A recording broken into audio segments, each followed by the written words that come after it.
Assalamualaikum warahmatullahi wabarakatuh. Salam sejahtera bagi kita semua. Apa kabar semuanya? Semoga dalam keadaan baik ya. Karena pada pertemuan kita kali ini, kita akan membahas Bank Umum dan Bank Perkreditan Rakyat atau BPR. Yuk disimak bareng-bareng video pembahasan kita pada pertemuan kali ini.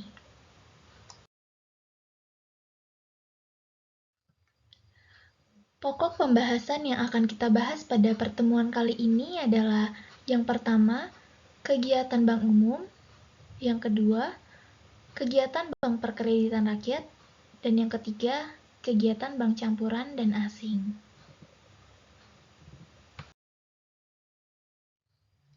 Untuk yang pertama adalah kegiatan Bank Umum. Bank Umum merupakan bank yang melaksanakan kegiatan usaha secara konvensional dan atau berdasarkan prinsip syariah yang dalam kegiatannya memberikan jasa dalam lalu lintas pembayaran. Bank Umum atau yang lebih dikenal dengan bank komersial merupakan bank yang paling banyak beredar di Indonesia. Bank Umum juga memiliki berbagai keunggulan jika dibandingkan dengan BPR, baik dalam bidang ragam pelayanan maupun jangkauan wilayah operasinya.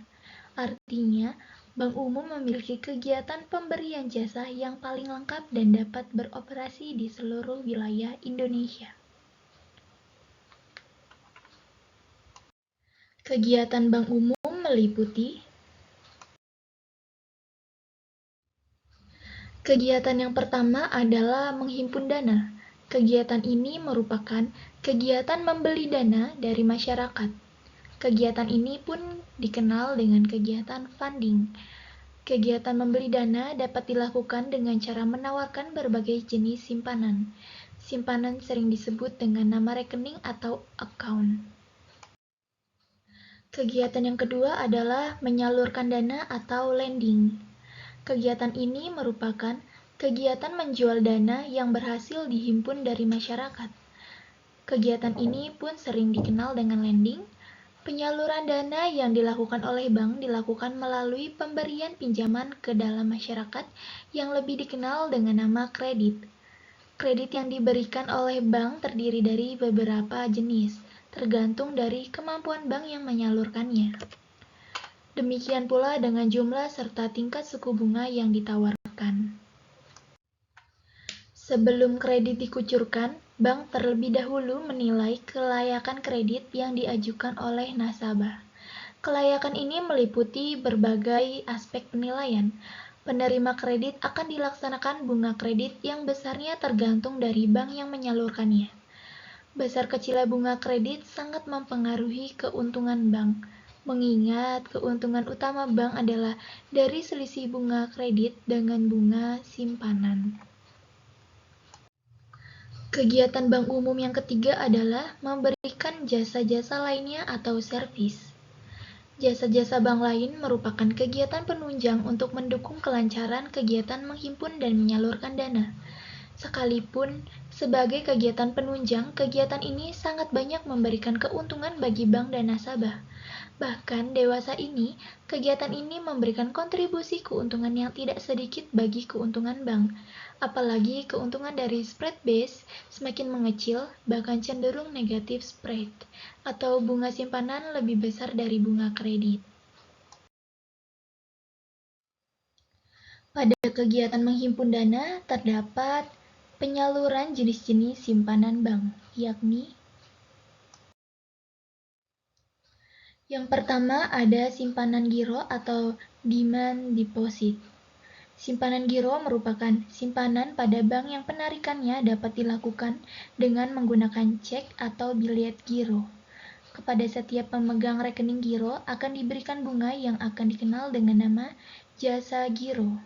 Besarnya jasa giro tergantung dari bank yang bersangkutan.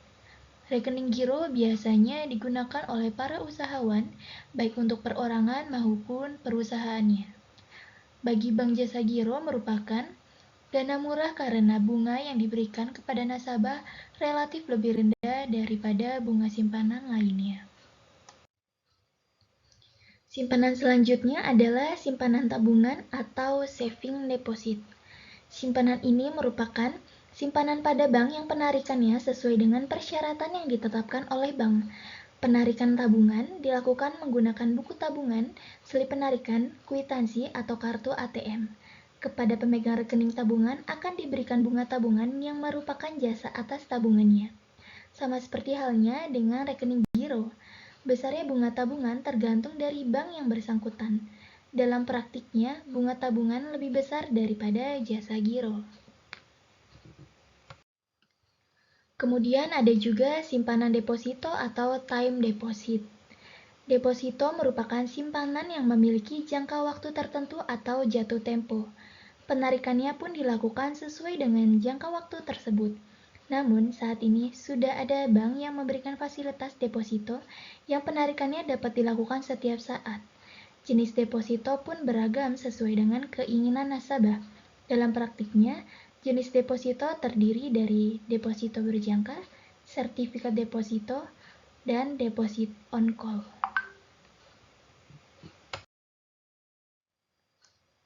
Pada penyaluran dana atau lending, bank memberikan jenis-jenis kredit yang ditawarkan meliputi: yang pertama adalah kredit investasi, yaitu kredit yang diberikan kepada pengusaha yang melakukan investasi atau penanaman modal. Biasanya, kredit jenis ini memiliki jangka waktu yang relatif panjang, yaitu di atas 1 tahun. Contoh jenis kredit ini adalah kredit untuk membangun pabrik atau peralatan pabrik seperti mesin-mesin. Yang kedua adalah kredit modal kerja, merupakan kredit yang digunakan sebagai modal usaha. Biasanya kredit ini berjangka waktu pendek, yaitu tidak lebih dari 1 tahun. Contoh dari kredit ini adalah membeli bahan baku, membayar gaji karyawan, dan modal kerja lainnya. Yang ketiga adalah kredit perdagangan. Kredit perdagangan merupakan kredit yang diberikan kepada para pedagang dalam rangka memperlancar atau memperluas atau memperbesar kegiatan perdagangannya. Contohnya, kredit untuk membeli barang dagangan yang diberikan kepada supplier atau agen.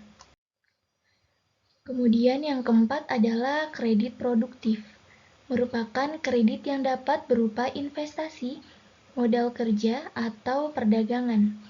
Dalam artian, kredit ini diberikan untuk diusahakan kembali, sehingga pengembalian kredit diharapkan dari hasil usaha yang dibiayai. Yang kelima adalah kredit konsumtif, merupakan kredit yang digunakan untuk keperluan pribadi, misalnya keperluan konsumsi, baik pangan, sandang, maupun papan. Contohnya, kredit perumahan, kredit kendaraan bermotor yang kesemuanya untuk dipakai sendiri. Dan yang terakhir adalah kredit profesi, merupakan kredit yang diberikan kepada para kalangan profesional seperti dosen, dokter, ataupun pengacara. Pada praktiknya, bank memberikan jasa-jasa lainnya berupa: pada yang pertama adalah transfer, yang merupakan jasa pengiriman uang lewat bank. Pengiriman uang dapat dilakukan pada bank yang sama atau bank yang berlainan.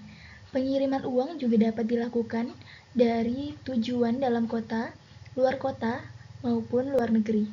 Khusus untuk pengiriman uang ke luar negeri harus melalui bank devisa. Kepada nasabah pengiriman dikenakan biaya kirim yang besarnya tergantung dari bank yang bersangkutan. Pertimbangannya adalah nasabah yang bersangkutan atau bukan, kemudian juga jarak pengiriman antara bank tersebut. Yang kedua yaitu clearing, merupakan penagihan warkat atau surat-surat berharga seperti cek ataupun biliet giro yang berasal dari dalam kota. Proses penagihan lewat clearing hanya memakan waktu 1 hari.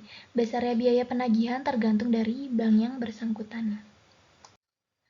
Yang ketiga yaitu inkaso, yang merupakan penagihan warkat yang berasal dari luar kota atau luar negeri.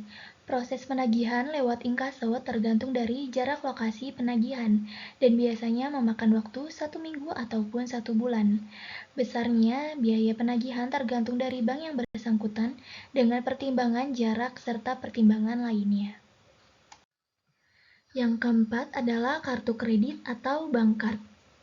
Kartu ini dapat dibelanjakan di berbagai tempat perbelanjaan atau tempat-tempat hiburan. Kartu ini pun dapat digunakan untuk mengambil uang tunai di ATM yang tersebar di berbagai tempat yang strategis. Kepada pemegang kartu kredit dikenakan biaya iuran tahunan yang besarnya tergantung dari bank yang mengeluarkan.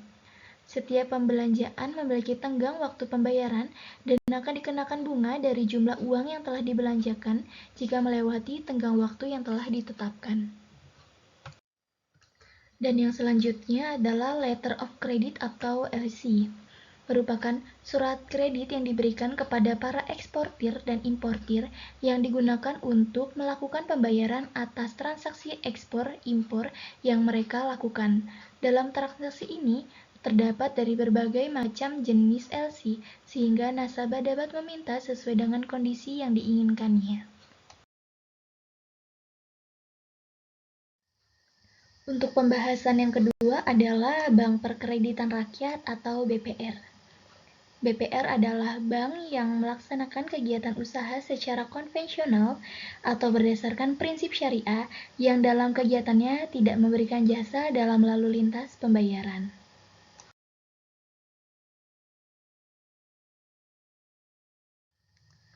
Kegiatan pada Bank Perkreditan Rakyat yakni menghimpun dana dan menyalurkan dana.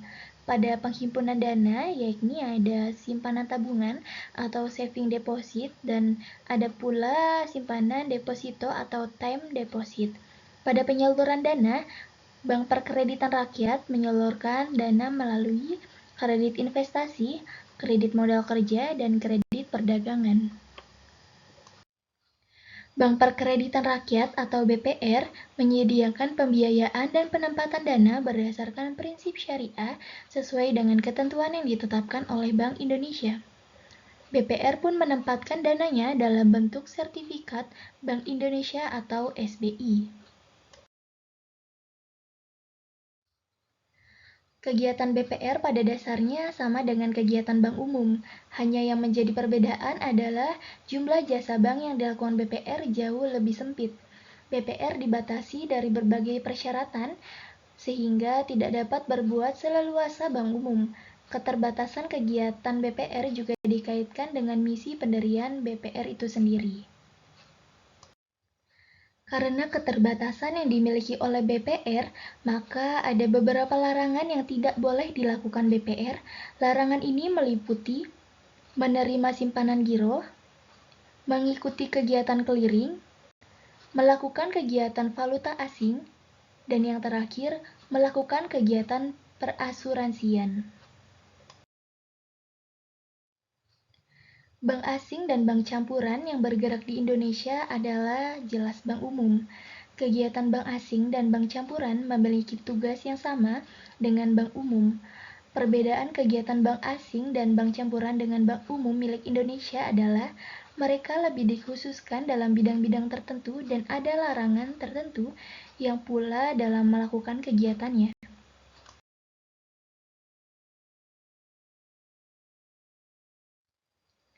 Kegiatan bank asing dan bank campuran di Indonesia dalam mencari dana, bank asing dan bank campuran juga membuka simpanan giro maupun deposito, namun dilarang menerima simpanan dalam bentuk tabungan.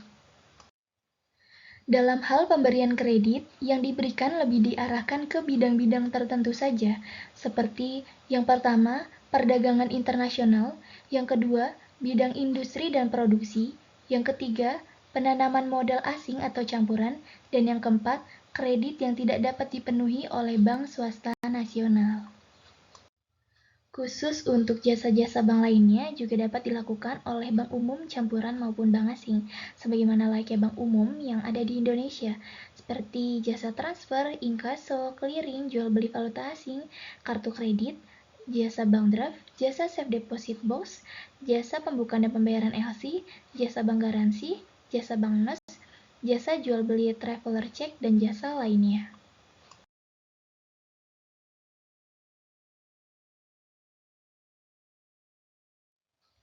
Sekian dari saya. Semoga pembelajaran pada kali ini akan memberikan manfaat kepada teman-teman semuanya. Assalamualaikum warahmatullahi wabarakatuh.